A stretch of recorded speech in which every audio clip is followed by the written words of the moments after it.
मेरे ख्याल से दूसरी कक्षा की किताब थी, बाल भारती। उसमें यह कहानी थी।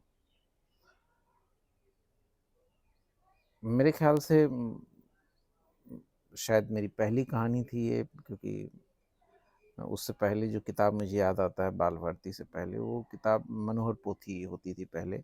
वो छोटी सी पतली किताब थी जो हम पढ़ते थे। उसके बाद दूसरी कक्षा में ये किताब थी बाल भारती। उसमें एक कहानी थी जिसका शीर्षक था आसमान गिरा। कहानी में होता यूं है कि एक खरगोश पेड़ के नीचे सोया होता है और उसे नींद में धम की आवाज़ सुनाई देती है। वो चौंक के उठता है, चारों तरफ देखता है, उसको कुछ दिखाई नहीं देता है। तो उसे बड़ा डर लगता है कि क्या था, किस चीज़ की आवाज़ थी। तो वो भागता है और घबराहट में वो बोलने लगता है आसमान गिरा। उसको लगता है शायद आसमान गिर गया, कुछ दिखा तो नहीं, तो शायद आसमान गिरा, और वो आसमान गिरा बोलते हुए भागता है। उसको भागते हुए देख, उसकी घबराहट को देख के कुछ जानवर उसके साथ भागने लगते हैं कि भैया आसमान गिरा। छोटे छोटे जानवर जो थे वो देखते हैं खरगोश चिल्लाता हुआ घबराया हुआ भाग रहा है, आसमान गिरा आसमान गिरा। तो वो उसके साथ सब भागने लगते हैं और सब फिर कोरस में चिल्लाने लगते हैं भागो आसमान गिरा, भागो आसमान गिरा। और एक अफरा तफरी का माहौल पूरे जंगल में पैदा हो जाता है और बहुत सारे जानवर उसके पीछे भागने लगते हैं, एक दूसरे के पीछे भागने लगते हैं। और फिर लोगों को जो पीछे जानवर भाग रहे हैं उनको भागता हुआ देख दूसरे जानवर भागने लगते हैं। जो भीड़ की साइकोलॉजी है वो काम करती है, लोग सभी जानवर भागने लगते हैं।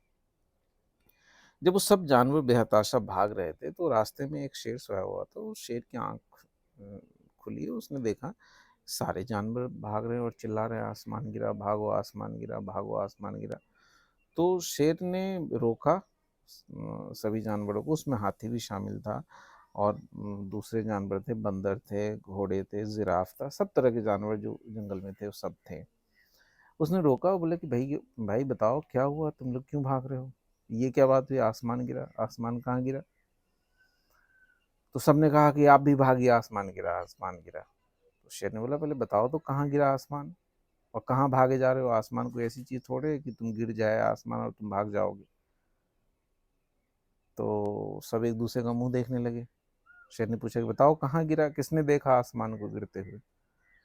तो फिर सब एक दूसरे के देखने लगे, कोई किसी का नाम बताए, कोई किसी का नाम बताए, ऐसे करके बात पहुंची खरगोश तक। इसने बोला था कि इसने, ये पहला है जिसने चिल्लाया कि आसमान गिरा। तो शेर ने उसको बुलाया अपने पास, बोला इधर आओ, कहाँ देखा तुमने आसमान गिरा। तो उसने कहा कि मैं ऐसे ऐसे पेड़ के नीचे सो रहा था, वहाँ पे आवाज़ आई, मैंने उठ के देखा कुछ नहीं था, तो मुझे लगा शायद आसमान गिरा और मैं भागा। शेर बोला चलो पहले देखते हैं वहाँ पे क्या है, कहाँ तुम सोए थे उस जगह दिखाओ, फिर पता करते हैं कि क्या मामला है।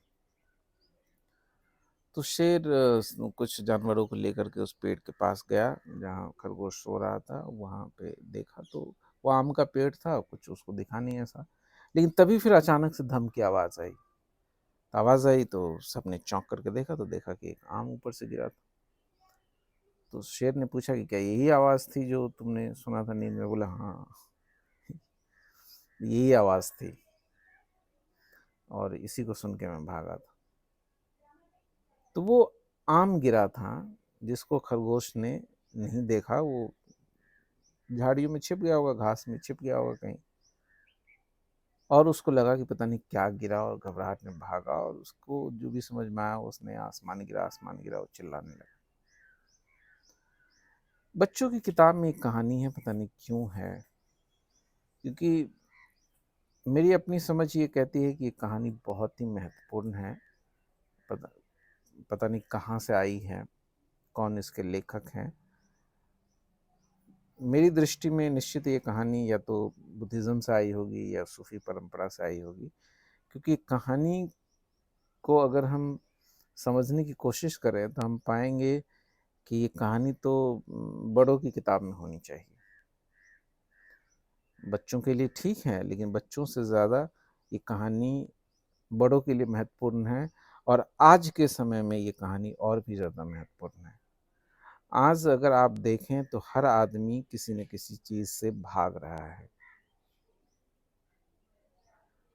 और हमारे पास शब्द है। हम भाग जो भी लोग भाग रहे हैं उनके पास शब्द है कि किस चीज़ से भाग रहे हैं।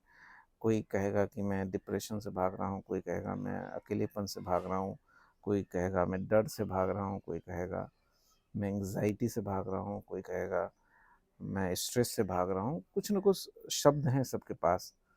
जैसे खरगोश के पास भी शब्द था कि आसमान गिरा है और मैं इसीलिए भाग रहा हूँ।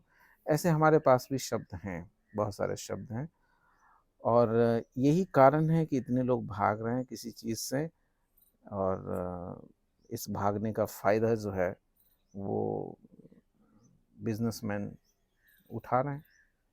एंटरटेनमेंट का इतना बड़ा इंडस्ट्री खड़ा हुआ है, ये इसी चीज़ का फ़ायदा। आज हर चीज़ मनोरंजन बन गया है, चाहे वो धर्म हो, चाहे वो सिनेमा इत्यादि तो पहले था ही, चाहे नॉलेज हो या जो भी हो, जो भी चीज़ है वो महज इंटरटेनमेंट है। इंटरटेनमेंट का एक बड़ा मार्केट पैदा हो गया है। हर आदमी इंटरटेनमेंट के पीछे दीवाना है और ऐसा मान के हम जी रहे हैं कि इंटरटेनमेंट तो जीवन में के लिए ज़रूरी है, इंटरटेनमेंट तो होना ही चाहिए। इसलिए इंटरटेनमेंट इंडस्ट्री पे करोड़ों अरबों रुपए खर्च किए जाते हैं। इंटरटेन करने वाले लोगों को पूजे जाते हैं। आज देखिए कॉमेडियन हैं या एक्टर हैं या डांसर हैं या जो भी लोग हैं, वो सब सेलिब्रिटीज़ बन गए हैं, वो पूजनीय हो गए हैं। हम उनको पूजते हैं, उनको सेलिब्रेट करते हैं। वो हमारे लिए आज हमारे समय के देवता हैं, क्योंकि हमारी जो सबसे बड़ी ज़रूरत है वो उसको पूरा कर रहे हैं, इंटरटेनमेंट। क्योंकि हम भाग रहे हैं और हमको कहीं ठिकाना चाहिए, तो मनोरंजन ठिकाना है। क्योंकि जो हमारी ये दौड़ है, ये जो एस्केप है, वो साइकोलॉजिकल है। वो तो किसी बाहरी साउंड को सुन के खरगोश भाग रहा था, लेकिन हम कोई बाहरी साउंड से तो नहीं, लेकिन हम अपने ही भीतर किसी चीज़ से भाग रहे हैं। साइकोलॉजिकल है हमारी जो एस्केप है, साइकोलॉजिकल है। इसीलिए हमारी जो फुलफिलमेंट है, जो उसको उसका जो हल है वो भी साइकोलॉजिकल है। मनोरंजन, मन को एंटरटेन किया जाता है। तो हर चीज़ एक एंटरटेनमेंट है। अभी आपने जैसे फ़ोन ही उठाया है जिसमें आप मुझे देख रहे हैं, सुन रहे हैं, ये कहानी आप सुन रहे हैं, तो आपके लिए कहानी एक एंटरटेनमेंट है। फ़ोन आपके लिए एक ज़रूरी ज़रूरत है। आपसे अगर मैं पूछूं कि आपने अभी क्यों फ़ोन उठाया, क्यों आप फेसबुक पे आए और क्यों आप मेरी ये कहानी सुन रहे हैं, तो अगर आप भीतर झांकेंगे तो आप पाएंगे आप किसी चीज़ से भाग रहे हैं। आप अकेले बैठे थे और कोई फीलिंग आपके भीतर पैदा हुआ जिसके लिए आपके पास शायद कोई शब्द नहीं है, इसीलिए अलग अलग शब्द आप यूज़ करते हैं।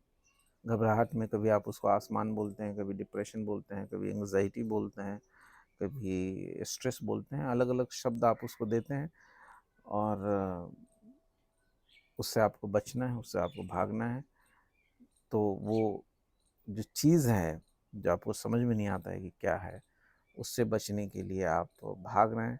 और उस भागने में जो फ़ोन है उसकी भूमिका है, टेलीविज़न की भूमिका है, कंप्यूटर की भूमिका है, ये हमारा जो पूरा लाइफ स्टाइल है, शॉपिंग है या सेक्स है या पोर्नोग्राफी है, हर चीज़ में हम अपने को भुला देना चाहते हैं। उस चीज़ को जो हमारे भीतर है, जिसके लिए हमारे पास शब्द हैं, एंग्जाइटी, डिप्रेशन या जो भी है, अकेलापन, फ़ियर, हम बोर्डम, रेस्टलेसनेस, ये सारे शब्द हैं हमारे पास।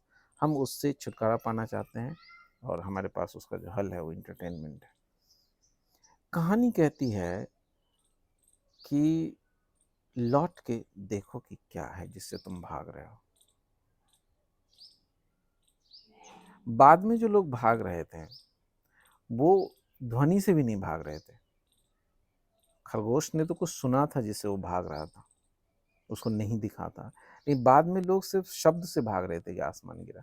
आप किसी सिनेमा हॉल में या किसी भीड़ वाली जगह पे आप चिल्ला दीजिए ज़ोर से आग लगी और लोग भागना शुरू हो जाए, भाई एक भगदड़ मच जाएगा। आग से लोग नहीं भागेंगे, शब्द से भागेंगे। आग किसी को दिखेगा भी नहीं, तो भी लोग भागेंगे, क्योंकि आग शब्द खतरे का शब्द बन गया है। इसीलिए आसमान गिरना एक बहुत ही खतरनाक एक्सप्रेशन है। इसी तरह डिप्रेशन है, एंग्जाइटी है, स्ट्रेस है, ये सब शब्द हैं जो हमारे पास हैं, और इसको लोग सुनते हैं और भागते हैं। वो किसी बाबा के पास भागते हैं, किसी रील के पास भागते हैं, किसी वीडियो के पास भागते हैं, किसी मेडिटेशन कैंप में जाते हैं, तो किसी हीरो के पास जाते हैं, कहीं ना कहीं उनको जाना है, भागना है। लेकिन कोई ठहर के एक बार नहीं देखता है कि जिस चीज़ से मैं भाग रहा हूँ क्या है, वस्तुतः क्या है वो, बियॉन्ड द वर्ड्स वो चीज़ क्या है, जिसको मैं एंग्जाइटी कह रहा हूँ, जिसको मैं लोनलीनेस कह रहा हूँ, जिसको मैं डिप्रेशन कह रहा हूँ, जिसको मैं फियर कह रहा हूँ, वो है क्या? क्या मैं सिर्फ शब्द से भाग रहा हूँ, या वस्तुतः कुछ है जिससे भागा जाए? तो जिन्होंने भी देखा है, इस कहानी में वो जो शेर है वो गुरु का प्रतीक है। गुरु हमसे कहता है कि भागना बंद करो, पहले तो जाके देखो। शब्द को भूलो, आसमान शब्द आसमान नहीं है। जाके देखो कि क्या है जिससे तुम भाग रहे हो। और जब आप जाके देखते हैं तो आप पाते हैं कि जो है वो कुछ ऐसा नहीं जिससे भागा जाए। खरगोश ने जब आम को देखा होगा, पाया होगा कि आम है, तो वो आम ऐसा कुछ नहीं था जिससे उसको भागने की ज़रूरत महसूस, वो आम को खा लेता, यूज़फुल था।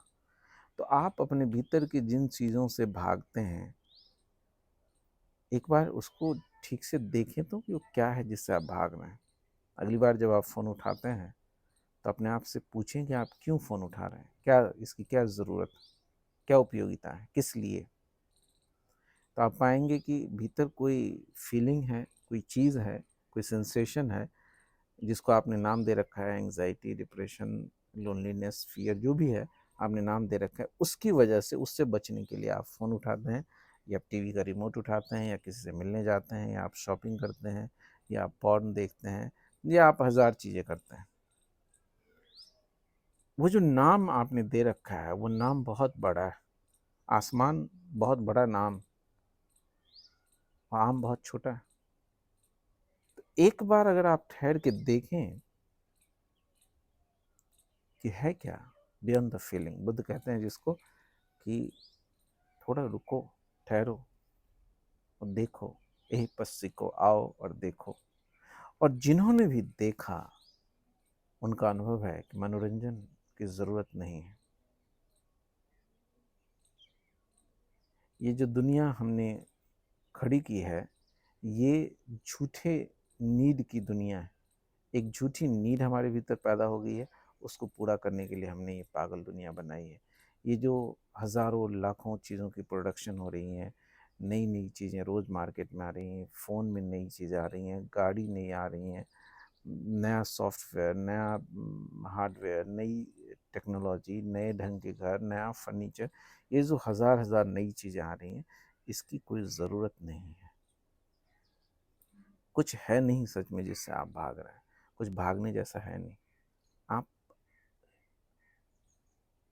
भागने के लिए भाग रहे हैं, बेतुकापन है भागना आपका।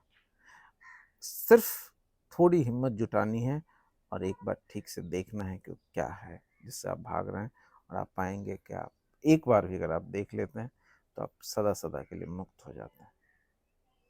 एक गुलामी से आप छुटकारा पा जाते हैं, मनोरंजन की गुलामी, धर्म की गुलामी। फिर जो मनुष्य हम बनते हैं, या जो जो फ्रीडम हमको मिलता है उसके बाद जो हम होते हैं, वो क्या है, उसको जाने बगैर वो होना क्या है, उसको जाने बगैर ये जीवन व्यर्थ है। तो मेरा तो निवेदन है आपसे कि भागना बंद करें और थोड़ा रुकें और देखें कि वस्तुतः मैं किस चीज़ से भाग रहा हूँ।